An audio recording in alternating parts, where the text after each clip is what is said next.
J'ai pas de bureau, donc je m'assieds Ok, d'accord. Ouais, souvent à la même place, mais toujours dans un open space. On sait qu'il y a énormément de discrimination dans le monde du travail. On a un comité aussi, Celle-ci Star, qui est un comité de femmes chez Celle-ci et qui représente les femmes chez Celle-ci parce que les femmes se sentent bien. Comment là, actuellement, avec 180 personnes, t'arrives à garder les pieds sur terre? Parce que l'acquisition la plus difficile pour nous, ça a été le rachat de l'Espagne, parce que en fait, on s'est rendu compte que culturellement, il y avait une vraie différence. On rejoint une boîte qui fait 6 000 salariés, plus d'1 milliard de chiffre d'affaires. C'est une autre dimension. Victor Dweck est le CEO de Celle-ci, une solution CRM et de gestion financière tout en un pour les PME. En 2025, Celle-ci accompagne 23 000 entreprises avec une équipe de 180 personnes. Après une levée de 55 millions en 2022, Victor a piloté l'acquisition de 3 entreprises. En 2025, Celle-ci a été rachetée par Team System, le leader européen des solutions de gestion pour PME. Dans cet épisode passionnant, on va découvrir comment Victor pilote au quotidien son entreprise de 180 personnes, les process, les KPI et l'organisation. Deuxièmement, on va voir les coulisses de l'acquisition des entreprises, comment tout ça s'est passé. Et enfin, on va découvrir le rachat par Team System, quelles ont été les étapes de la vente et aussi la transformation de son rôle de CEO. Je vous souhaite une bonne écoute. Salut Victor, bienvenue dans Sous le capot. Salut Nicolas. Je suis super content de te recevoir et de découvrir du coup les coulisses d'un CEO qui a eu l'occasion de racheter des boîtes, qui a aussi l'occasion de revendre Celle-ci. Ce qui est hyper intéressant, c'est que tu es entré chez Celle-ci en tant que DAF quand vous étiez, il me semble, une quinzaine. Ouais, c'est ça, une quinzaine, vingtaine peut-être. Ouais, c'est ça. Et il y a maintenant 10 ans, comme tu me disais. 10 ans, ouais, je fête mes 10 ans chez Celle-ci. Et maintenant, vous êtes 180 et toi, tu es le CEO de l'entreprise. Ça va être hyper intéressant de voir justement l'évolution de votre organisation. Est-ce que pour commencer, tu peux déjà nous expliquer là actuellement comment vous êtes structuré en différents pôles chez Celle-ci actuellement? Ouais, donc chez Celle-ci, on est 180 salariés. Alors il y a un petit changement depuis qu'on a été racheté, parce que sur les 180 salariés, on a 140 personnes qui sont sur la France, qui est notre marché historique, notre plus gros marché, évidemment. Et puis il y a maintenant 3 ans, on a racheté un acteur en Espagne qui s'appelle Kipu, qui est une solution aussi de facturation, d'assignation des TPE, des PME. Et dans le cadre du rachat, du coup, donc, Team System, qui est la boîte qui nous a racheté, est organisée par pays. Donc du coup, maintenant, ils réorganisent un peu la France d'un côté, l'Espagne de l'autre. Donc en fait, on est en train de perdre, entre guillemets, la partie espagnole qui va rejoindre la business unit espagnole de Team System, qui est déjà bien fournie, puisqu'ils ont racheté, je crois, déjà 7 boîtes en Espagne. Mais voilà, donc du coup, si on se focus sur la France, qui est vraiment le périmètre historique de Celle-ci, donc on a 140 personnes, basées 2 bureaux, La Rochelle, qui est notre siège historique. Petite particularité de Celle-ci, de s'être lancée et développée depuis La Rochelle, depuis le port de La Rochelle même, puisqu'on avait nos bureaux en face du port de La Rochelle. On a déménagé cette semaine, donc là, nouveau bureau, on voit plus les bateaux, mais on n'est pas très loin. C'est quand même très sympa. Et puis on a un bureau à Bordeaux depuis maintenant, ça va faire 4 ans, 5 ans. On est organisé, si je simplifie un peu, on a 3 gros pôles chez Celle-ci. On a un pôle revenu, revenu client, qui inclut vraiment toutes les fonctions d'acquisition client, de relation client. Et là, on a à peu près une soixantaine, et de marketing évidemment. On a à peu près une soixantaine de personnes, une dizaine à peu près en marketing, et après ensuite une répartition entre l'acquisition, que sont les fonctions de SDR et d'account exécutive. Donc vraiment, nous, on est sur un modèle d'acquisition dit sales-led, donc on n'est pas sur du self-service, on parle à tous nos prospects et tous nos clients. D'ailleurs, c'est une des particularités de Celle-ci dans notre univers, c'est que on a une approche très humaine. On considère qu'on a une cible qui est souvent assez peu mature, et parfois quand elle a aussi besoin d'avoir un contact humain. Et donc nous, on met vraiment l'humain dans la chaîne assez tôt pour bien cibler les attentes, les besoins, et puis pouvoir leur faire une offre qui leur correspond.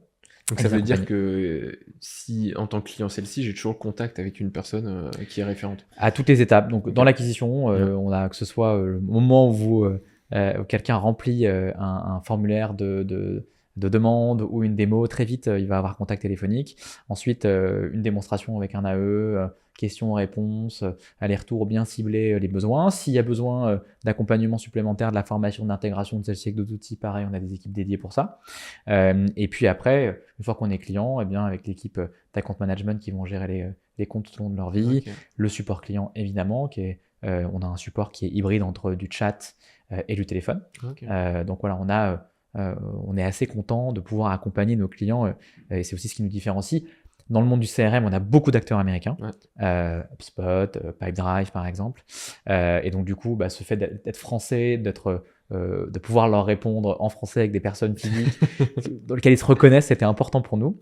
Dans l'univers de la facturation, on est évidemment beaucoup plus en concurrence avec des acteurs français. Mais là aussi, on a une approche qui est un peu plus d'accompagnement, un peu plus humaine que d'autres acteurs. Donc voilà. Donc ça, c'est notre pôle revenu. Donc il y a un gros pôle évidemment chez nous qui regroupe toutes ces fonctions. On a évidemment une équipe produit et tech. On a aussi pas loin de 60 personnes. Donc produit et tech, on a évidemment toutes les équipes produits qui font le discovery. Voilà, on est un produit qui est très complet. Et c'est vraiment notre force chez celle-ci, c'est qu'on a un produit, on dit all-in-one pour les TPE, PME.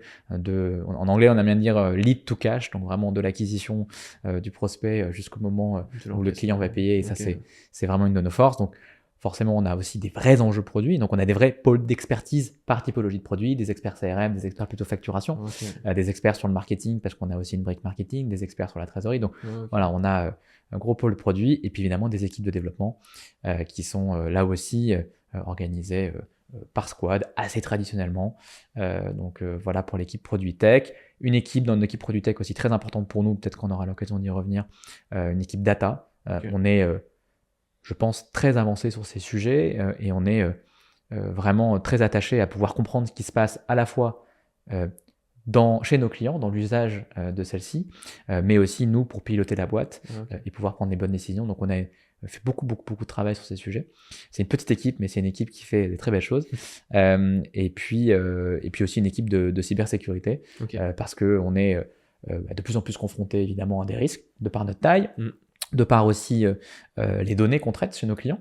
On est un CRM, on est un outil de facturation, on traite énormément de données clients, on est un peu voilà, le point d'entrée souvent pour nos clients. Ils y passent en moyenne plus d'1 heure par jour sur celle-ci, donc évidemment beaucoup de données. Donc aussi des responsabilités importantes. On a une certification qui est la certification ISO 27001 qui est très exigeante et aussi rassurante pour nos clients. Mais donc du coup, on a des équipes qui sont aussi dédiées à ça pour permettre d'assurer la conformité et la sécurité de nos clients et de leurs données. Voilà. Ensuite, on a une équipe plus fonction support, donc plus traditionnellement avec des équipes finance, des équipes RH, à peu près une dizaine de personnes sur ce sujet-là.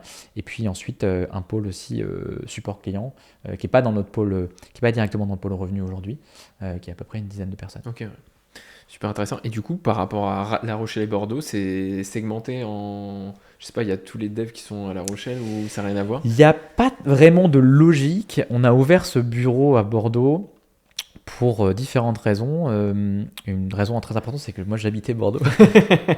Ça, c'est peut-être pas la meilleure des raisons, mais non, en tout cas, moi, c'est ce qui m'a poussé à ouvrir ce bureau, c'est qu'on avait des enjeux de recrutement importants à une étape de notre vie qui était, en l'occurrence, à peu près au moment du Covid. On n'avait pas encore fait notre série B, mais on était en train de la préparer avec des ambitions de recrutement importantes. On était sur une phase d'accélération aussi de notre activité qui était très forte. Et donc, on commençait à recruter des profils nombreux et aussi un peu plus seniors que dans le passé, parce qu'on était aussi à une nouvelle phase de notre croissance. Et c'est vrai que La Rochelle est une ville formidable, mais c'est pas une ville facile pour venir s'installer avec un conjoint qui, lui aussi, peut-être cherche un emploi quand on vient de Paris.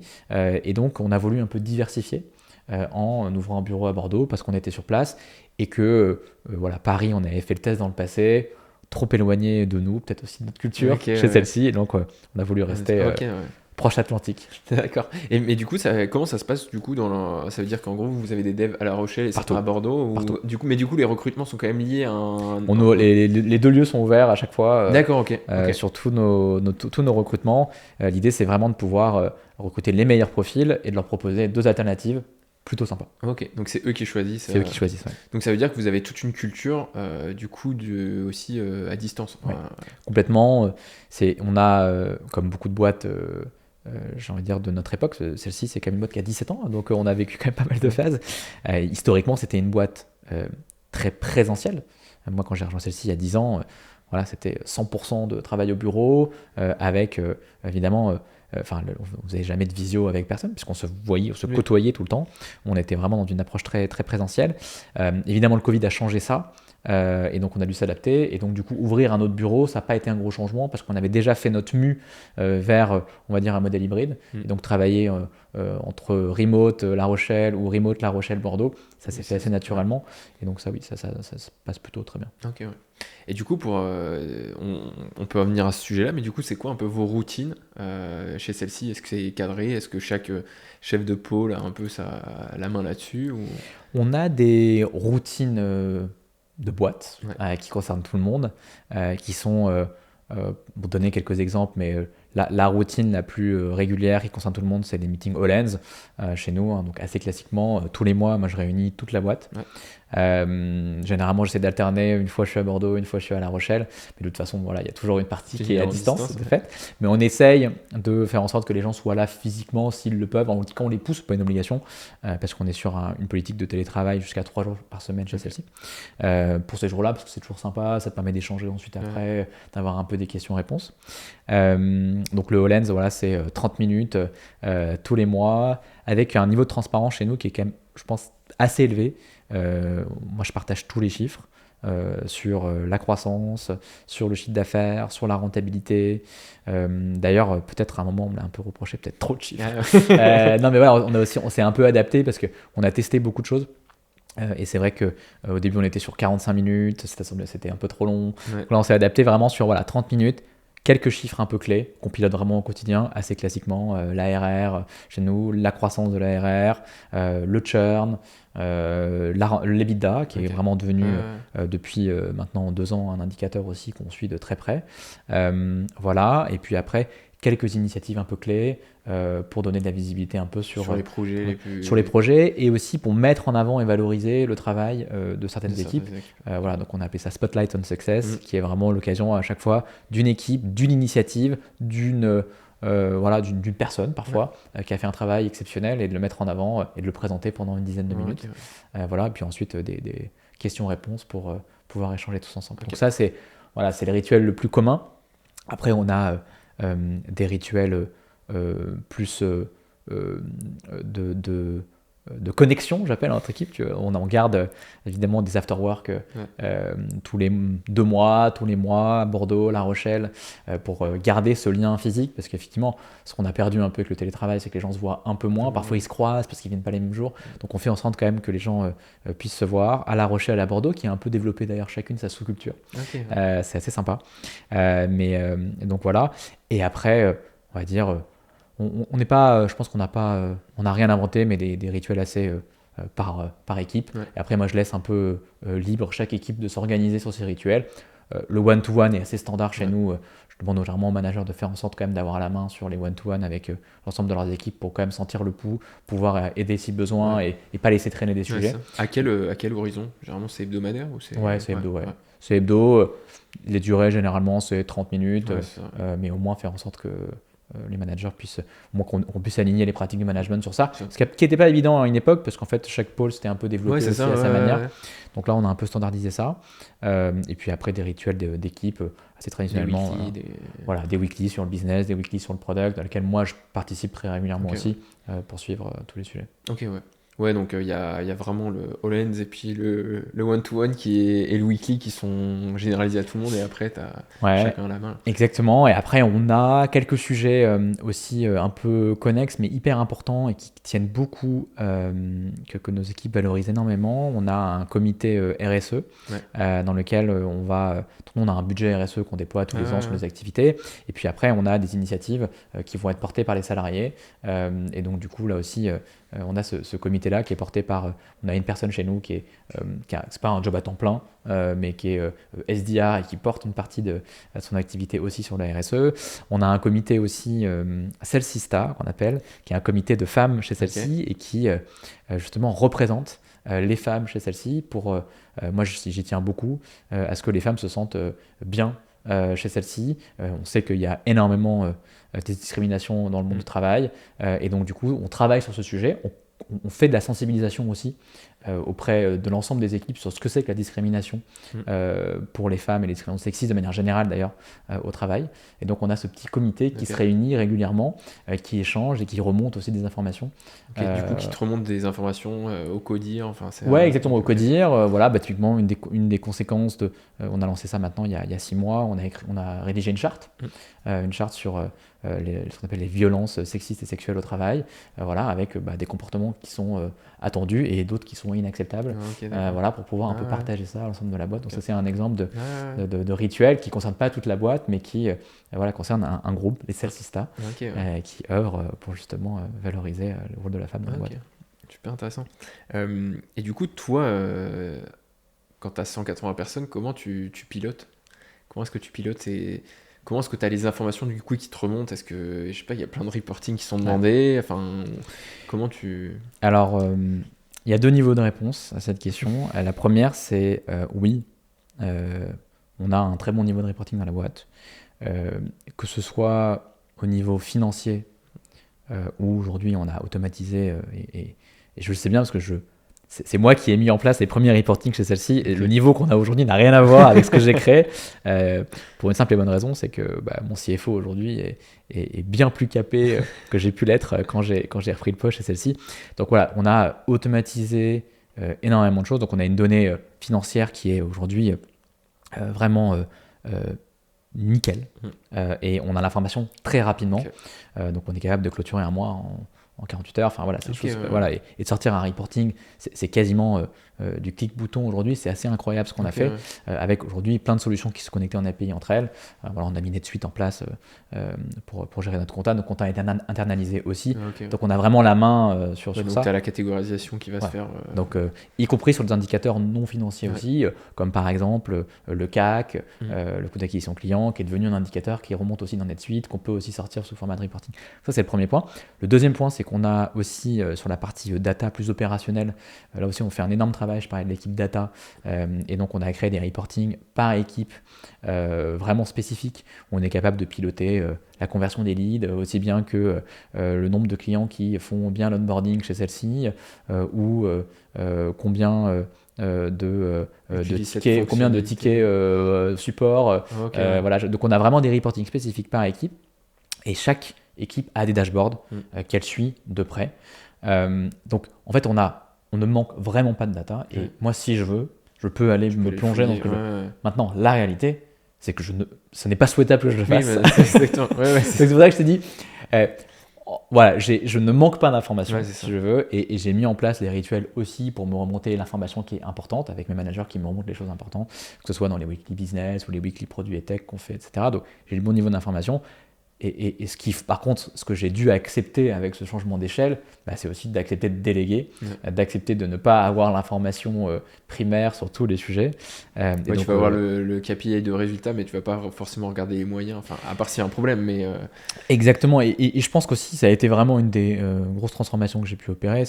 Moi personnellement, c'est aussi vraiment d'apprendre à un moment à déléguer réellement, à faire confiance à des personnes qui étaient bien meilleures que moi sur chacun des sujets, que ce soit mon CFO sur la finance, c'est peut-être le sujet le plus sensible parce que c'est le sujet que j'ai géré à une époque, ou aussi bien mon CRO sur la partie revenus. Et donc voilà, aujourd'hui, de fait, j'ai pas accès à tout, mais j'ai confiance dans les gens avec qui je travaille. Et si j'ai des questions, je sais que je trouve l'information assez facilement. Et c'est ça qui est le plus important. Sans embêter aussi non plus les gens en disant où est-ce que je trouve ça. Et du coup, ce qui est hyper intéressant, c'est qu'en fait, vous avez, pour piloter, en fait, tu as ta data qui te remonte hyper rapidement. Donc en fait, tu n'as pas besoin que les gens ils remplissent des trucs ou quoi. Et du coup, en fait, c'est ça qui, je pense, qui simplifie aussi la prise de décision. Complètement. Complètement. On a même, parfois, je me dis, on a même des trucs qu'on n'utilise pas assez. On a de données aujourd'hui, et franchement, c'est vraiment puissant, et c'est vachement utile dans ce qu'on a mis en place aussi dans l'IA, parce que maintenant on peut commencer à faire parler cette donnée un peu différemment.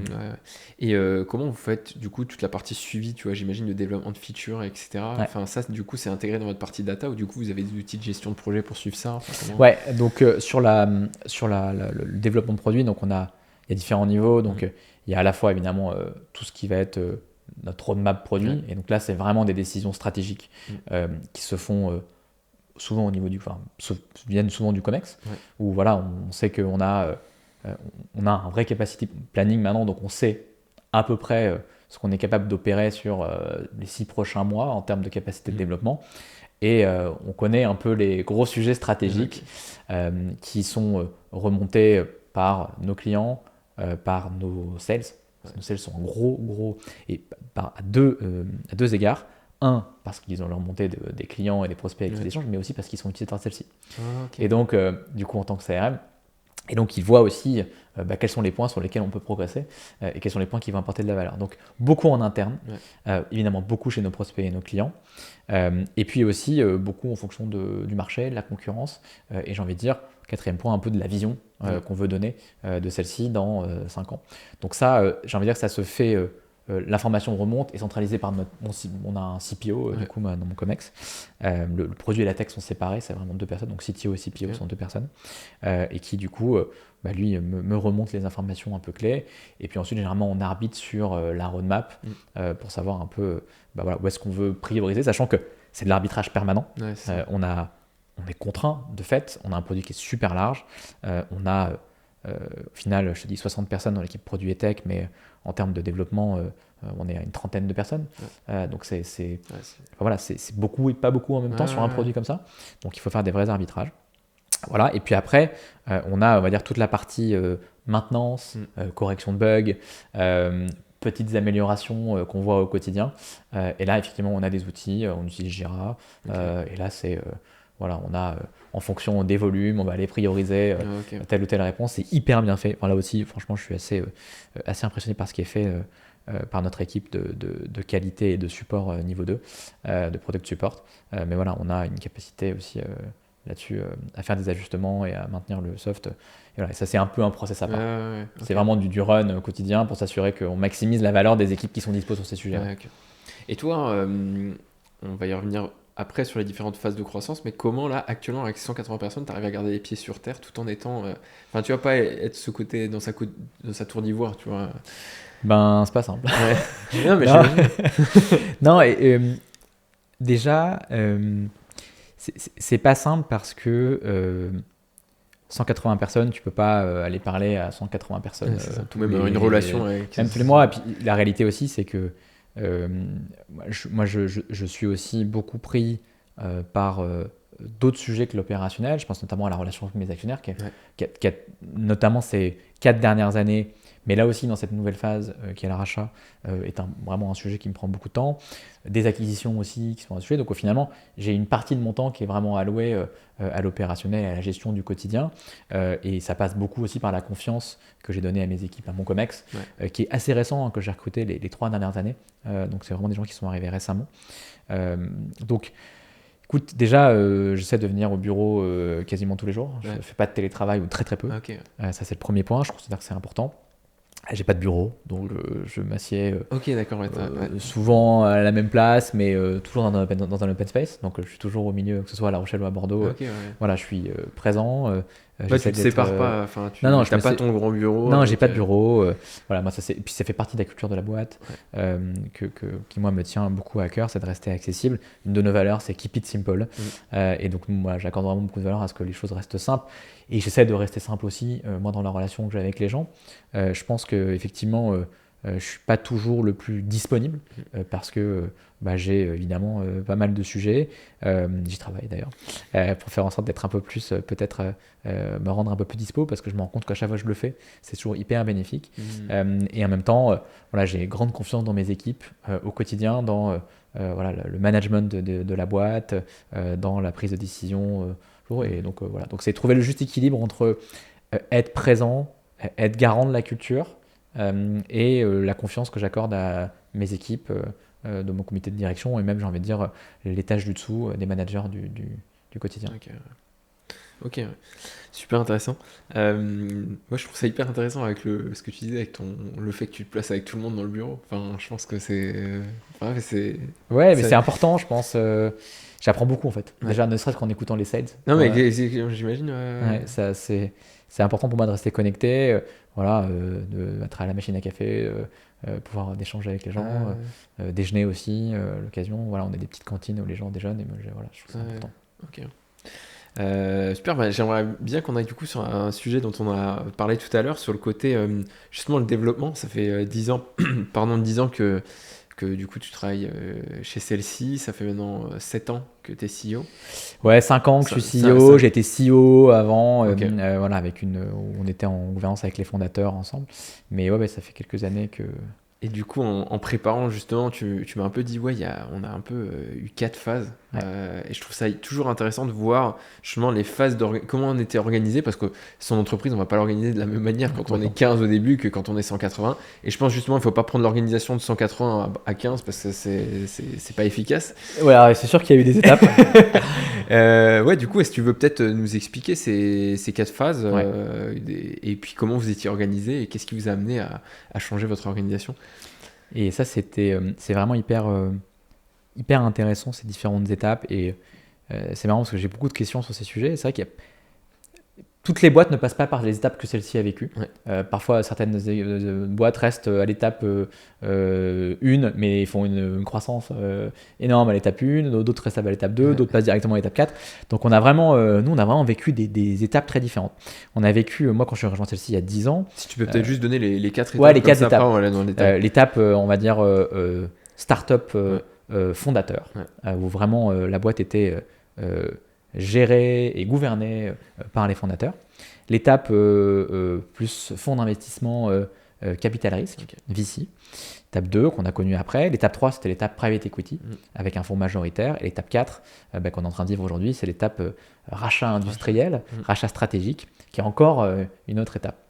Et donc, ces 4 étapes-là, elles ont été très différentes à la fois dans notre niveau de maturité de développement, dans l'exigence qu'on a pu avoir sur tel et tel sujet, sur le focus, les indicateurs, quels étaient les indicateurs les plus importants, sur la culture aussi, forcément, ça a joué.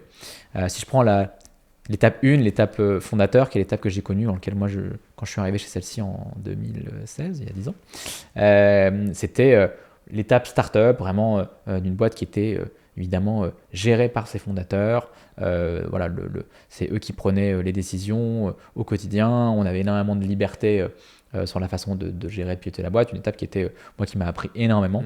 Mais une étape où aussi le niveau de risque est important parce que on est limité en cash. On regarde toujours le runway, on sait combien de mois on a de cash devant soi et on espère que le business plan, qui est toujours hyper incertain quand on est à ce niveau de maturité, va tenir et que si on a besoin de cash, on va arriver à lever les fonds comme prévu parce que si le business plan ou la levée de fonds se fait pas, c'est fini. Mais à ce moment-là, vous étiez déjà rentable ou pas encore ou quand j'ai rejoint celle-ci, on n'était pas rentable, mais la boîte était bien gérée au sens où on avait fait les efforts parce qu'on était justement on arrivait en fin de cash. Les fondateurs avaient fait une première levée de fonds, mais avec des actionnaires qui étaient très passifs, qui n'étaient pas du tout impliqués dans la gestion de la boîte. Donc voilà, on était en contrôle des coûts, mais on avait quand même, il fallait qu'on lève à un moment, ou alors il aurait fallu qu'on fasse des transformations plus importantes. Okay.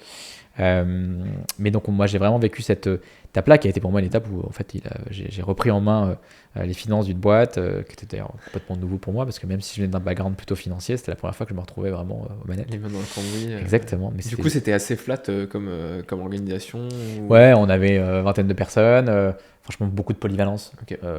Les gens, il y a beaucoup de personnes qui avaient 3 rôles à la fois. Moi, le premier, j'étais RH, légal, finance. On avait Franchement, on avait des gens qui faisaient à la fois assistants, enfin quand je dis assistant, genre qui étaient à l'accueil, parce qu'on avait le peu qu'on avait un accueil, on l'a plus aujourd'hui, je sais pas pourquoi on avait un accueil.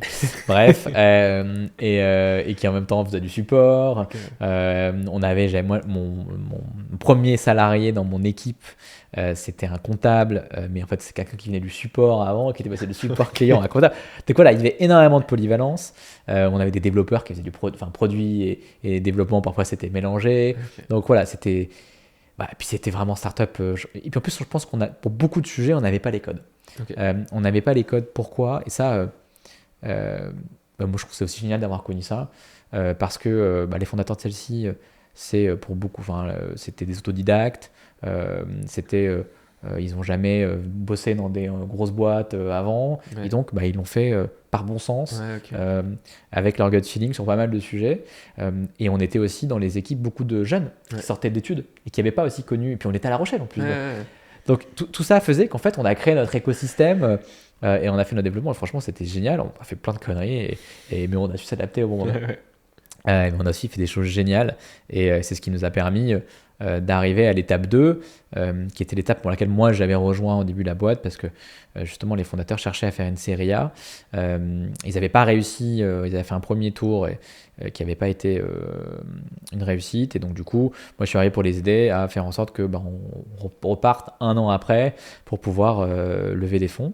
Ce qu'on a fait, on a fait rentrer un fonds d'investissement, un capital risque qui s'appelle Sophie West, qui avait mis lui plus un autre fonds qui était déjà là. Au total, on avait levé 7 millions d'euros. Et là, on est entre une gouvernance complètement différente. Toujours avec des fondateurs qui étaient majoritaires au capital, toujours dans on va dire une ambiance start-up, mais avec un fonds qui était évidemment très impliqué, qui était avec des boards en place tous les mois, un niveau de reporting, une exigence de reporting qui n'était pas la même, et donc du coup un suivi dans les actions. C'est-à-dire, voilà, un board, je te parle d'une action, le mois d'après, j'attends à ce que l'action Donc soit tu avais des suivie. boards tous les mois. Tous les mois. Donc il y avait une plus grande pression au final à ce moment-là. Une pression qui était complètement différente et une notion du temps qui n'était pas du tout la même, un rythme qui Ok. n'était plus le même. Quand tu es à ton rythme, tu peux regarder, il y a le cash qui reste un sujet, mais tu es capable de regarder à 3 mois, à 6 mois, et donc de prendre des décisions sur le long terme. Quand tu es sur un reporting mensuel, déjà tu es rythmé un peu par le rythme du reporting de tes décisions, ce qui n'est pas toujours évident. Du coup, ça veut dire que même ça, c'est tout de suite senti pour les équipes, quoi. Ça s'est complètement senti, ouais. Ah ouais, complètement. Et du coup, ça a dû être dur aussi en Ouais, termes il a fallu RH, non s'adapter. Enfin, Il a fallu s'adapter, et d'ailleurs, à chaque étape, on a beaucoup de gens qui se sont formidablement adaptés, et puis il y a aussi des gens qui soit n'ont pas eu envie de cette nouvelle étape, parce que c'est pas ce qui leur plaisait, Ouais. soit qui, à un moment, ne correspondaient pas aussi aux attentes qu'on pouvait avoir dans cette nouvelle étape. Donc, à chaque fois, on a eu des nouveaux arrivants et puis des partants aussi. C'est vrai que chaque étape a été des changements pour ça. Mais c'est vrai que, en plus, cette deuxième étape, elle a amené une exigence assez forte dans. On rentrait dans un modèle plus standard. C'est-à-dire que c'est un fonds qui avait investi dans une vingtaine de boîtes, SaaS, qui du coup avait des attentes, des standards sur à quoi devait ressembler une organisation, déjà une organisation, sur la typologie des profils de management, sur potentiellement évidemment les KPI, quel devait être le churn à tel niveau de... Mais bon, donc pour beaucoup des choses très positives, ça nous a appris beaucoup. Donc en fait, ils sont venus avec un espèce de process où ils ont dit, pas... Disons qu'ils nous faisaient ils nous faisaient part de leur réflexion sur l'état du marché et sur la trajectoire que celle-ci devrait avoir pour rentrer dans les cases d'un investissement réussi chez eux. Ok, d'accord. On va dire ça. Donc voilà, la réalité c'est que il n'y a pas de tout le monde est dans son rôle et il n'y a pas de réponse parfaite sur ce sujet, mais en tout cas, ça nous a d'un côté on est passé à une exigence un peu différente, une exigence aussi d'investissement différente, parce que, encore une fois, à partir du moment où on avait un fonds qui mettait de l'argent au capital, un fonds de capital risque, ils attendaient à un moment à ce qu'on déploie cet argent pour qu'on puisse se rendre compte si ça fonctionne ou pas. Et donc, quand on dit, nous on a levé des fonds pour lancer le UK par exemple, on s'est planté lamentablement, il a fallu qu'on fail fast, mais au moins on s'en est rendu compte assez rapidement, on a dépensé de l'argent, et c'était pas grave en fait. Ouais. C'est au moins, t'as la réponse. Exactement, mais ils auraient préféré qu'on réussisse au UK, mais ils auraient préféré mais pour le coup, ils n'auraient pas aimé qu'on ne tente pas quelque chose Ok, ouais. sur l'international. Parce qu'on sait ce qu'on leur on dit qu'on y croyait, et eux avaient adopté cette thèse-là aussi. Pareil je me souviens d'avoir des discussions sur les dépenses en marketing, le lancement de nouveaux canaux de vente, où ils nous disaient non mais il faut y aller, j'attendez les gars, On va voir doucement, progressivement. progressivement, parce que eux effectivement avaient plutôt un intérêt à ce que soit on réussisse vite, soit effectivement eh bien on se vautre rapidement. Ah, ok. Donc ça c'était une étape qui a duré quand même 4 ans chez nous, où on est passé à peu près d'une vingtaine de personnes à, je dirais, 80 à Ok. peu près. Non, on était peut-être une quarantaine déjà quand ils sont rentrés, je suis une bêtise. Quarantaine à une petite 90, ouais, 90, un peu moins de 100. Donc à ce moment-là, pour les équipes, ça veut dire qu'il y a plus de KPI à suivre, Ouais. le rythme il est plus intense. Le rythme était plus intense, l'exigence à la fois sur le management aussi, on a commencé à recruter des managers un peu plus expérimentés. Ok. Mais du management Mettre intermédiaire. du management intermédiaire, exactement. Commencer aussi à réfléchir un peu à la structuration d'un pôle produit et tech, réfléchir à une organisation commerciale. On a testé plein de choses, hein. On a eu des commerciaux qui faisaient à la fois de la relation client et de l'acquisition. On avait des full stack en acquisition, SDR, BDR, SDR à eux en même temps. Donc on a testé plein de choses à ce moment-là pour aussi rentrer un peu dans des standards de marché qui étaient aussi attendus dans ce qu'on faisait. Et la réalité, c'est que ça nous a servi, hein. C'était assez... voilà. Mais on a testé des choses à ce moment-là. Sur l'orga, on a recruté... on a commencé à avoir des personnes en RH, enfin une personne en RH, on a commencé à avoir une personne au juridique, on a quand même passé un peu une étape à se spécialiser aussi dans ce qu'on faisait, moins de polyvalence, évidemment des profils un peu plus seniors, et la moyenne d'âge de celle-ci d'ailleurs a un peu évolué à chaque étape. Moi je suis arrivé à la moyenne d'âge, j'étais 27 ans, donc voilà, aujourd'hui je crois qu'on est à 38, c'est pile poil mon âge. Je suis arrivé, j'avais 27 ans dans la boîte, enfin 27 ans, là j'ai 37, donc j'ai évolué avec la moyenne d'âge de celle-ci. Donc voilà, étape 3 qui a vraiment été l'étape la plus récente chez celle-ci, qui a été l'investissement de PSG Equity chez nous, qui initialement devait être une levée de fonds, une série B. Et en fait, donc on avait des term sheets de fonds qui voulaient investir aux côtés de nos fonds existants. D'ailleurs, nos fonds existants étaient prêts à rester, ils avaient envie de rester, ils étaient plutôt confiants dans le projet celle-ci. Et juste la rentabilité, est-ce qu'elle vient à quel moment? Pour l'instant, on ne l'avait pas. On l'avait pas, ok, non.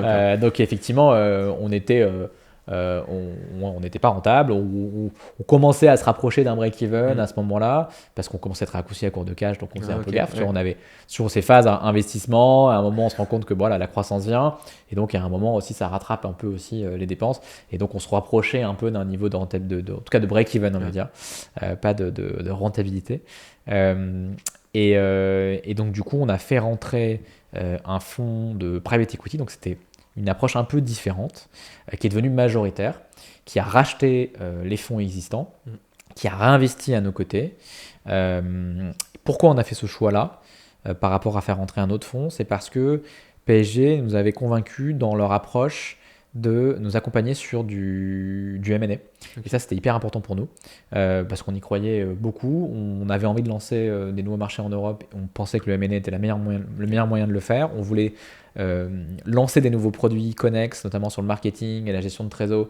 Et on se rendait compte qu'on allait peut-être aller plus vite en rachetant des boîtes sur le marché, parce qu'il commençait à y avoir un écosystème d'acteurs qui pouvaient être complémentaires pour celle-ci. PSG, c'est vraiment dans leur ADN d'accompagner des boîtes sur des acquisitions, donc ça nous a convaincus dans cette démarche-là, et donc ils sont rentrés au capital en fin 2021. Et là, ça a été une étape complètement différente, où après avoir mis l'accent beaucoup sur la croissance, on teste des choses, on déploie l'argent.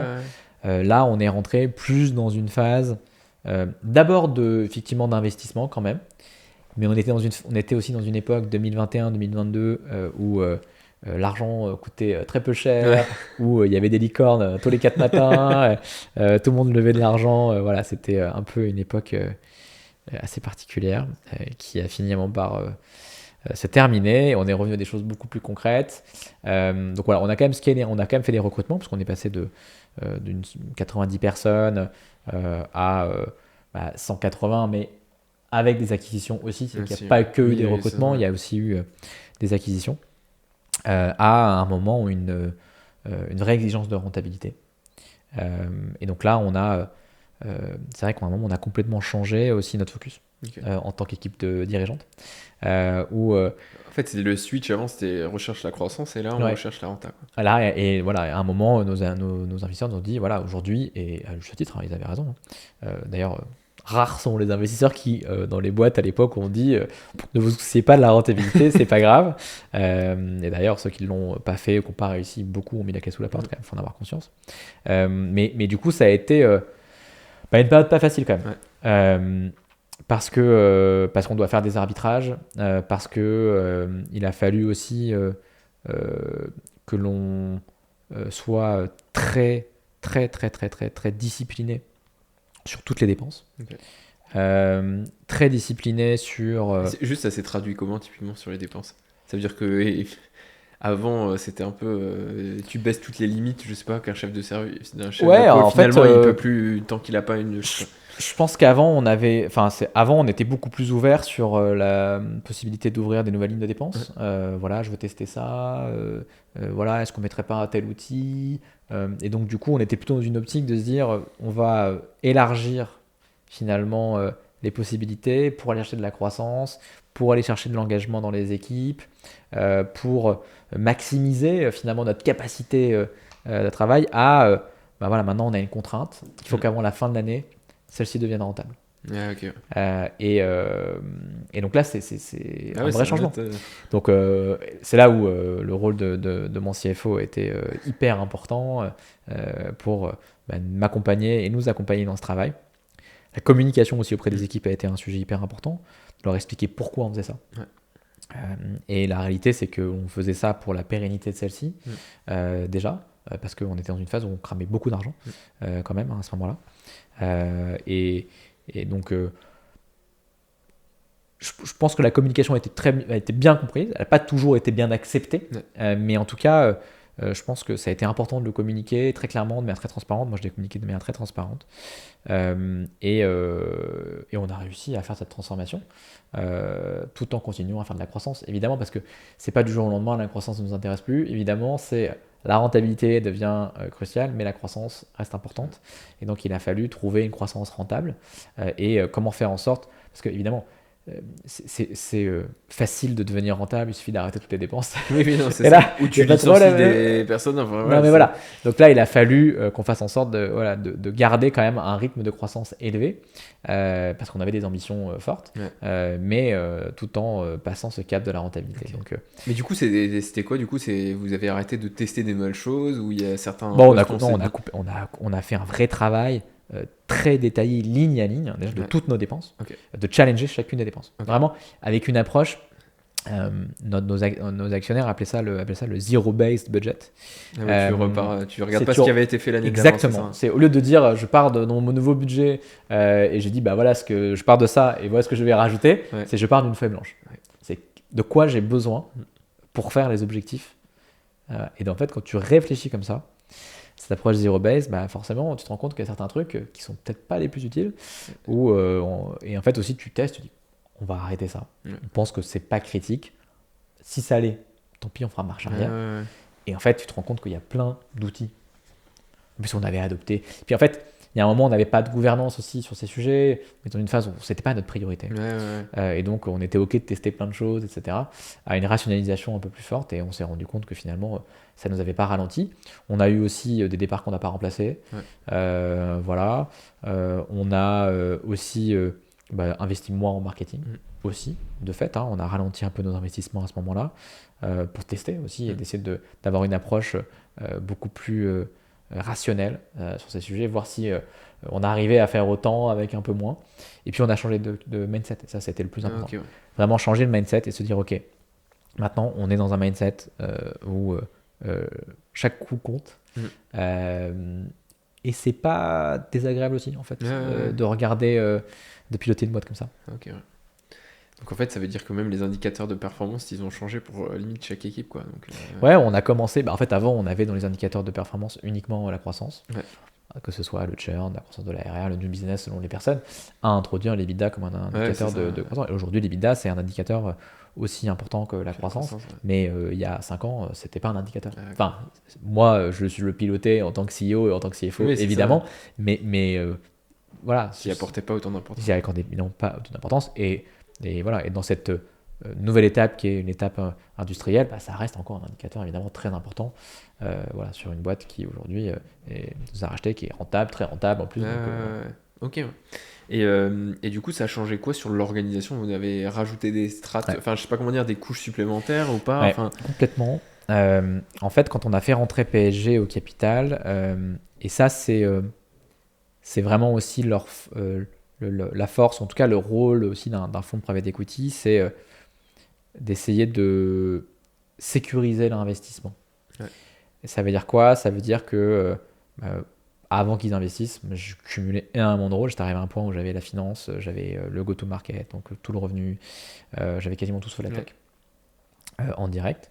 Et donc forcément, beaucoup de choses dépendaient de moi. À un moment, à dire, voilà, en fait, on va séparer un peu l'organisation, on va recruter des profils qui ont connu l'étape d'après. ok. Et c'est vrai que moi j'ai grandi avec celle-ci en apprenant à chaque étape. Oui. Mais voilà, évidemment, j'avais pas connu de boîte plus grosse que celle-ci. Celle-ci, c'est ma plus grosse expérience. Et donc, on a recruté d'abord un CFO qui était le numéro 2 de la finance chez Cdiscount. Donc voilà, qui avait connu une boîte évidemment beaucoup plus grosse, beaucoup plus complexe que celle-ci. Et donc pour lui, presque en arrivant chez celle-ci, c'est facile. Non, mais il y avait des vrais enjeux, mais voilà. Et donc, typiquement, on a recruté un CRO donc pour gérer toute la partie revenus chez nous, qui a pris le marketing et les ventes. On a pris un CPO, un CTO. On a séparé le produit et la tech, qui était une décision importante pour nous à un moment. Voilà. Et puis aussi une CHRO pour la partie RH et légale en l'occurrence. Elle cumule les deux.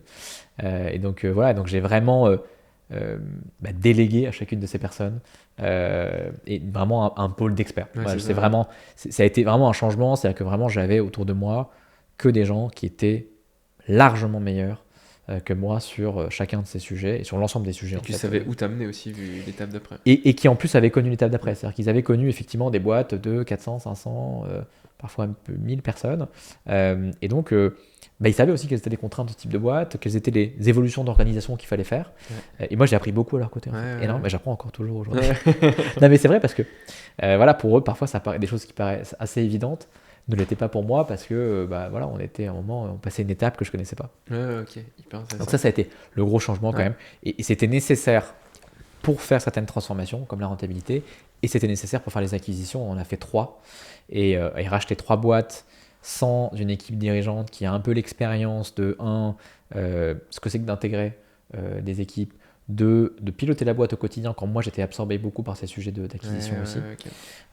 C'était nécessaire. Ok. Et du coup, la dernière étape dans laquelle vous êtes maintenant, c'est quoi les enjeux? C'est quoi un peu comment vous êtes réorganisé? C'est encore en cours. C'est évidemment tout nouveau. On a été racheté fin septembre. Donc là, ça fait quelques mois. C'est encore une phase de découverte, une nouvelle phase de découverte pour moi.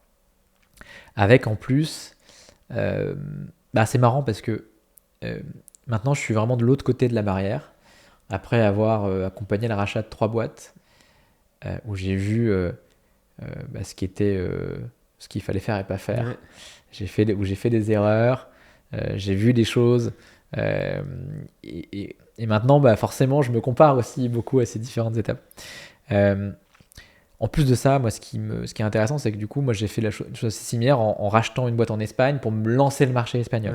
Et Team System nous a racheté pour se développer en France. Donc, c'est un peu la même approche. Ils étaient déjà présents en France parce qu'ils avaient racheté une première boîte qui s'appelle Contact Clémentine, mais qui est un peu différente de ce qu'on fait parce qu'ils sont vraiment sur de l'expertise comptable en ligne.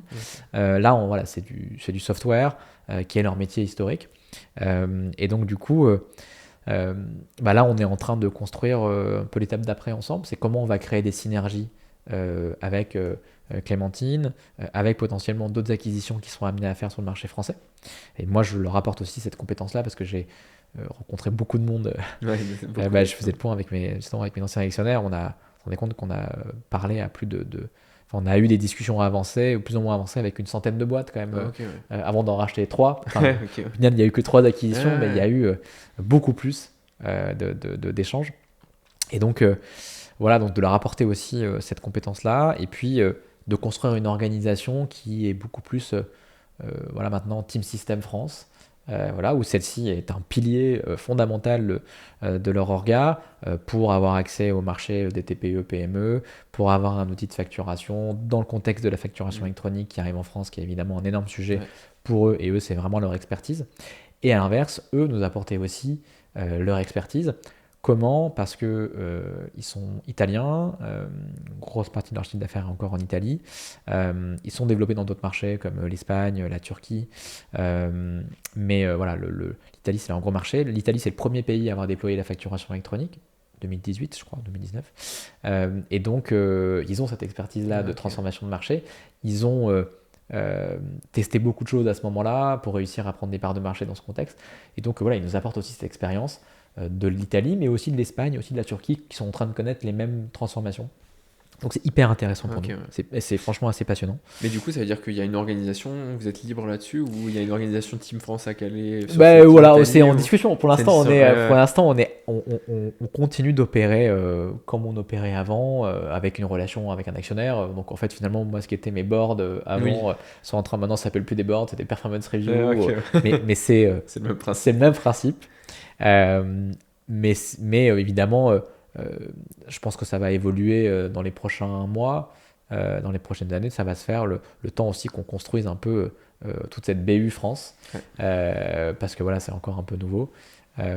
Mais pour moi, c'est une étape qui est hyper intéressante parce que c'est une étape où c'est pas qu'un actionnaire. Moi, j'ai connu des actionnaires qui étaient des actionnaires financiers qui ont apporté de la valeur avec leur expérience de ce qu'ils ont fait dans d'autres boîtes, mais c'est très différent d'un actionnaire stratégique qui a déjà fait lui-même, qui a fait lui-même, qui travaille dans le même univers que toi, et donc c'est vraiment c'est une étape qui est chouette. C'est une étape qui est chouette, et même pour les équipes aussi. C'est beaucoup d'opportunités, je pense, à venir. Voilà, en termes d'évolution, de carrière aussi, pourquoi pas de mobilité au sein du groupe pour certains. Voilà, parce qu'on rejoint une boîte qui fait 6000 salariés, plus d'1 milliard de chiffre d'affaires. C'est une autre dimension. C'est une autre dimension. Voilà, nous, 180 salariés, c'est tout petit. On est un nain dans ce. Mais en même temps, c'est passionnant. Ok, ouais. Super intéressant. Et du coup, comment ça se passe l'intégration du coup dans un groupe comme ça Je pense qu'il y a pas de recette toute faite. Il y a quand même quelques points, à mon avis, qui sont importants. Déjà, l'approche de Team System, et moi qui est l'approche qui m'a plu, c'est la priorité, c'est que vous continuez à faire de la croissance.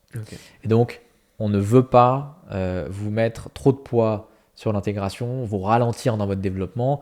Et la réalité, c'est que le rachat s'est fait un peu plus tôt que prévu. Enfin, on pensait pas vendre celle-ci aussi vite. Voilà, l'opportunité était là. Et en plus, moi, je suis toujours, mais convaincu que c'est l'acteur qui va nous accompagner dans cette nouvelle étape. Donc, je pense que il fallait qu'on le fasse. Mais du coup, on avait un plan. Et ce plan, il faut qu'on continue à le déployer. Et ce plan aussi, c'est le plan que Team System a validé quand ils nous ont racheté. Donc, voilà, surtout faire en sorte que l'intégration soit pas trop lourde. Donc ça, c'est le premier point de vue, ce qui est peut-être pas le cas de toutes les boîtes qui rachètent, mais eux, en tout cas, c'est vraiment leur politique, et ça, c'est quelque chose qui était important aussi pour moi. Maintenant, il faut aussi avoir donné de la visibilité aux équipes. Donc là, en gros, il y a un pôle d'intégration chez Team System dans le métier. On a une personne qui fait de l'intégration, qui est dédiée quasiment à celle-ci, et qui fait en sorte de construire un plan d'intégration avec différents niveaux. Il y a des choses qui sont assez urgentes. Ce qui n'est pas négociable chez eux, à juste titre, c'est le reporting. Ça, c'est la finance, il faut que la donnée... ça tombe bien, au niveau de maturité est assez bon chez nous. Donc, ça n'a pas été un gros sujet, mais de faire en sorte qu'ils aient l'information dès le lendemain du mois. Il faut qu'on soit capable de remonter consolider toutes les infos. Ça, c'était le premier point. Le deuxième, c'est la cybersécurité. C'est un gros groupe de software qui est très exposé de fait. Quand on est racheté par une boîte, forcément, on est encore plus exposé qu'on l'était avant. Et donc, évidemment, il faut que côté cybersécurité, on rentre dans leurs standards. Pareil, on était plutôt mature, mais c'est pas exactement les mêmes standards. Donc là, on est en train de s'adapter avec eux. Typiquement, on va changer de système sur un sujet. Chose assez classique. Et puis, ensuite, c'est créer les synergies. Et ça, c'est le plus important. moi, c'est évidemment le sujet, enfin, c'est mon sujet et c'est le sujet qui vraiment m'intéresse le plus. Voilà, la finance et les systèmes, pour le coup, ça va se faire, je suis pas inquiet. Par contre, voilà, créer les synergies, faire en sorte d'aller, évidemment, comment on va leverager leur expertise, leur expérience, justement, de la facturation électronique en Italie pour répliquer le modèle en France, comment on va pouvoir s'intégrer avec d'autres boîtes qu'ils ont rachetées sur la France et pouvoir aussi faire le 1 plus 1 égale 3 qu'on a fait nous aussi en rachetant des boîtes. Mais là, cette fois-ci, voilà, en étant cousins. Plus. Et donc ça, c'est vraiment pour moi ça le point le plus important sur l'intégration. C'est voilà, comment on crée les synergies. Et puis après, évidemment, il y a des choses assez standards. Je te disais, finance, cybersécurité. Voilà. Oui, mais ils viennent pas en te disant tu dois être organisé comme ça. Non. Avec, Non, ils laissent beaucoup de place aux spécificités pays. Et je pense que c'est une décision qui est rationnelle. Voilà, chaque pays est différent. Moi, je l'ai vécu. Je pense que l'acquisition la plus difficile pour nous, ça a été le rachat de l'Espagne, parce que, en fait, on s'est rendu compte que culturellement, il y avait des vraies différences. Culturellement, déjà humainement, mais aussi culturellement sur le marché. Le marché qu'on connaissait sur la France n'était pas exactement le même marché sur l'Espagne. Les façons d'opérer n'étaient pas les mêmes. Un expert comptable en France n'est pas un expert comptable en Espagne. C'est pas les mêmes modèles, c'est pas les mêmes personnes. Donc voilà, on a appris. Les entreprises aussi n'ont pas le même niveau de maturité digitale, les mêmes attentes finalement. Donc des choses qui réussissent bien en France vont pas forcément réussir bien en Espagne et inversement. Donc je pense que voilà, l'Italie aussi, Team System a cette bonne approche de quand même valoriser l'expertise locale. Et c'est aussi pour ça, je pense qu'ils étaient intéressés par celle-ci, c'est qu'on a 17 ans d'expérience sur ce marché qu'on connaît bien. Super, on va passer aux questions de la fin. L'idée, c'est d'y répondre un peu rapidement. Comment est-ce que toi, tu utilises l'IA dans ton quotidien? Alors moi, personnellement, j'utilise beaucoup ChatGPT. Beaucoup. Comment je l'utilise? Je l'utilise pour brainstormer, beaucoup, sur des sujets. En fait, ça m'aide quand j'ai des idées, voilà, que ce soit sur un sujet stratégique ou même sur un sujet très opérationnel, un conflit, voilà, d'avoir quelqu'un avec qui j'échange. En fait. Donc je l'utilise beaucoup pour brainstormer. Espèce de coach, exactement. Je l'utilise beaucoup évidemment pour tout le contenu que j'écrivais avant, que ce soit sur des présentations de board typiquement, voilà, tu mets tes idées et puis ça voilà, je mets mes idées évidemment, enfin voilà, que ce soit même parfois aussi sur des communications que je fais aux équipes. Voilà, ça m'aide je peux avoir une communication encore plus fluide, plus précise, mieux. Ouais, exactement. Voilà, donc ça c'est. Pour moi, c'est vraiment un vrai gain de temps et de qualité. En fait, c'est même pas que du temps, c'est aussi dans la qualité. Je pense que dans mon rôle, j'utilise aussi beaucoup pour faire des recherches. Voilà, pour avoir l'état de la concurrence sur certains aspects, techniques aussi sur certains aspects juridiques. Voilà, donc j'utilise beaucoup pour ça. Voilà, principalement pour ça. Dans mon rôle, après, chez celle-ci, on l'utilise beaucoup de manières. Et on a automatisé énormément de choses, que ce soit sales, support. C'est assez hallucinant ce qu'on a fait en 2 ans, franchement. Ok, super intéressant. C'est quoi la pire erreur de management que tu as fait? T'as combien de temps? Il y en a beaucoup. Une. C'est dur, j'en ai fait plein des erreurs. Non, je pense que les erreurs pour moi, les erreurs de management les plus impactantes, c'est des recrutements, des mauvais recrutements. Soit des mauvais recrutements, mais c'est pas tant des mauvais recrutements, c'est des recrutements que j'ai pas laissé partir trop tôt, pas suffisamment tôt. Parce que c'est pas facile de connaître quelqu'un en 1 heure d'entretien. Par contre, généralement, quand tu as un doute, souvent il n'y a pas de doute. Et ça, c'est quand même, dans mon expérience, souvent été vrai. Et je pense que parfois, j'ai peut-être trop tardé à prendre certaines décisions. Voilà, donc ça, je pense que c'est un peu des choses qui peut-être ont plus été impactantes. Ok. Comment tu gères ton temps, toi, au quotidien? Mon agenda Google est, je pense, mon outil le plus utilisé. Je fais Tetris avec mon agenda. La façon dont je gère mon temps. J'essaye de structurer mes journées plus ou moins de la même manière. J'ai pas forcément de règles sur le matin et l'après-midi, mais généralement je mets soit des one-to-one le matin et l'après-midi je me laisse du temps toujours un peu. J'essaie de laisser des fenêtres libres. Ouais. Donc généralement, j'ai matin, on va dire un exemple classique. Matin, ça va être mes one-to-one. L'après-midi, ça va être 1 heure ou 2 de temps libre pour pouvoir soit réfléchir, travailler sur des sujets un peu plus en profondeur, stratégiques, la vision, etc. Ou laisser de la place à un événement plus urgent, parce qu'il y a toujours des sujets qui vont arriver. Et puis après, ça va être relation actionnariale, quand même pas mal. Hein. Au final, sur une semaine, rares sont les journées où j'ai pas un échange avec que ce soit mes anciens actionnaires sur un sujet ou Team System aujourd'hui dans le cadre de l'intégration. Voilà. Après, le sport, hyper important pour moi. Donc il y a toujours, moi je mets entre midi et 2 ou ça dépend, midi et 2 beaucoup, mais aussi parfois fin de journée. Donc moi je mets mes créneaux de sport dans mon agenda. Les gens peuvent le voir d'ailleurs. Je suis assez transparent là-dessus parce que c'est important pour moi et pour mon rythme. Et donc du coup j'essaie de faire du sport presque tous les jours. Ok. Ouais. Et puis il y a aussi un point qui est important, c'est les déplacements. Je me déplace quand même pas mal entre La Rochelle, Bordeaux, avant Barcelone, aujourd'hui aussi Milan. Voilà, donc du coup, ça aussi, ça Paris un peu, parce que même si on veut être en dehors de Paris, c'est compliqué d'être complètement en dehors de Paris. Donc, Super. Est-ce que tu as un livre ou un contenu que tu as vu dernièrement qui t'a marqué, que tu aimerais nous partager ? Ah, c'est une bonne question. Est-ce que j'ai un contenu récemment qui m'a marqué? Ouais, je réfléchis beaucoup au... Bah si, moi, je suis en train de lire, je l'ai pas terminé, mais je suis en train de lire le dernier livre de Laurent Alexandre sur... qui parle de l'IA et c'est ne faites pas d'études, ou je sais plus le titre exact. Ça m'inspire beaucoup sur comment vont évoluer nos organisations, comment vont évoluer aussi le rôle de profession de col blanc, on va dire. Et donc, je pense que c'est hyper important aujourd'hui. Moi, je conseille quand même à tout le monde, à un rôle, n'importe quel rôle, de vraiment s'intéresser, non pas à ce que l'IA permet aujourd'hui, et c'est hyper important, mais c'est assez accessible, je pense, aujourd'hui, mais aussi de comment ça va transformer nos rôles demain.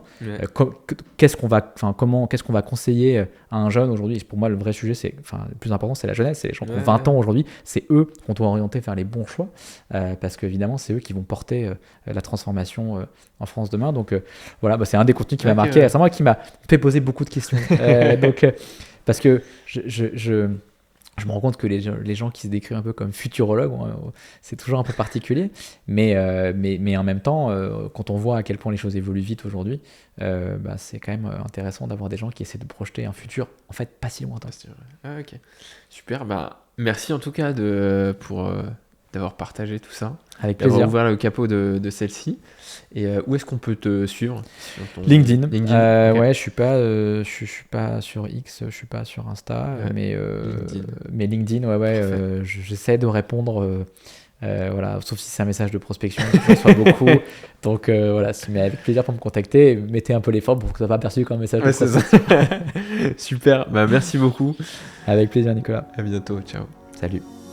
Si vous êtes resté jusqu'à maintenant, c'est que l'épisode vous a plu.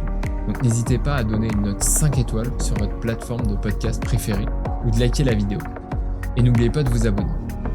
Pour suivre l'actu du podcast et les coulisses, vous pouvez suivre la page Instagram de Sous le Capot ou me suivre sur LinkedIn. À très vite.